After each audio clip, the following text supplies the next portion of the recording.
annahum idza fa'alu dzalika falahum ma lil muhajirin wa 'alaihim ma 'alaihim. Kan sampaikan kepada mereka kalau mereka lakukan itu, maka mereka punya kewajiban sebagaimana para muhajirin punya kewajiban. Jadi setelah hijrah pun harus tetap wajib sholat dan segala macam. Fa in abau an yatahawwalu minha fa akhbirhum annahum yakununa ka'arabil muslimin. Kalau mereka tetap tidak mau pindah dari wilayah mereka, walaupun mereka di sana misalnya agak sulit ibadah, maka sampaikan keadaan mereka seperti orang-orang Arab Badui dari kalangan muslimin. Yajri alaihim hukmullahi alladhi yajri alal mu'minin. Tetap berlaku pada mereka peraturan-peraturan hukum Allah, tetap sholat, tetap yang lain-lainnya. Wala yakunu lahum fil ghanimati wal fai syai' illa an yujahidu ma'al muslimin. Dan mereka tidak pantas mendapatkan harta rampasan muslimin. Kan harta rampasan perang teman-teman sekalian itu, kalau didapatkan misalnya kita menang nih, semua harta rampasan perang muslimin dibagi. 1/5-nya dikasih untuk Allah dan Rasulnya, 4/5 dibagikan kepada para mujahidin. Nah yang 1/5 ini penerimanya orang-orang miskin, orang fakir, ya, orang-orang yang dilihat oleh para panglima perang pantas menerima, maka itu dikasih. Tapi kalau ada orang-orang yang masuk Islam tapi tidak mau hijrah, di wilayah dia susah ibadah. Kalau wilayah dia kaum muslimin semua tidak ada masalah. Tapi kalau dia susah ibadah, maka nanti kalau ada menang muslimin dan dapat harta rampasan perang, kalau mereka miskin, mereka susah, mereka tidak bisa mendapatkan harta rampasan perang itu.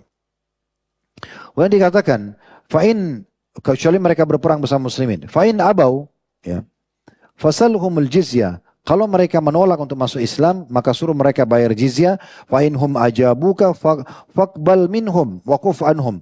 Kalau mereka mau membayar jizyah upeti, ini biasanya kesepakatan tergantung antara dua panglima perang atau kepala negara. Nanti per kepala bayar berapa kepada kaum muslimin seperti upeti. Kalau mereka terima itu, maka tidak perlu diperangi. Fa'in abau fasta'in billahi wa qatilhum. Kalau mereka menolak, baru kalian perangi mereka.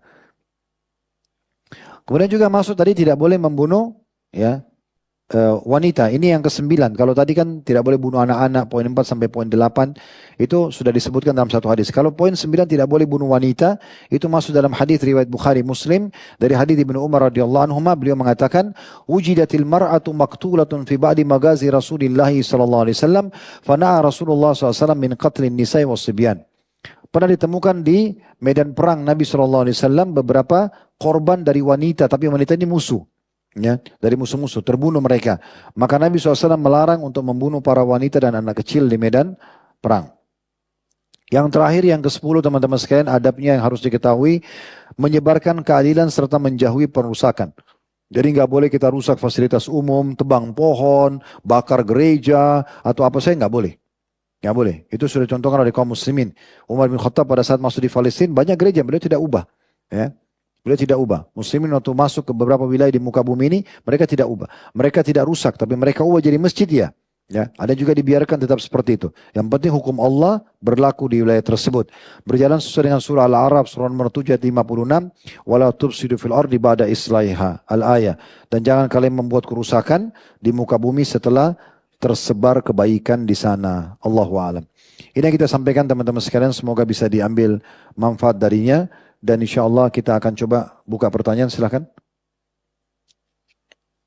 Oke. Bismillah. Assalamualaikum warahmatullahi wabarakatuh, Ustaz. Waalaikumsalam warahmatullahi wabarakatuh. Ustaz izin bertanya, mengapa Abbad bin Bishr saat terkena anak panah tidak membatalkan sholatnya? Padahal posisinya terdesak dan hingga ia terkena anak panah hingga sampai 3 kali. Jazakumullah khair, Ustaz. Kalau kita membahas dari sisi fatwa, boleh nggak Abbad bin Bishr waktu itu berhentikan sholatnya saja? Secara fatwa, boleh saja. Sudah ditanyakan oleh penanya di sini, ya. Dia berhentikan karena dia takut jangan sampai dia mati misalnya. Boleh saja.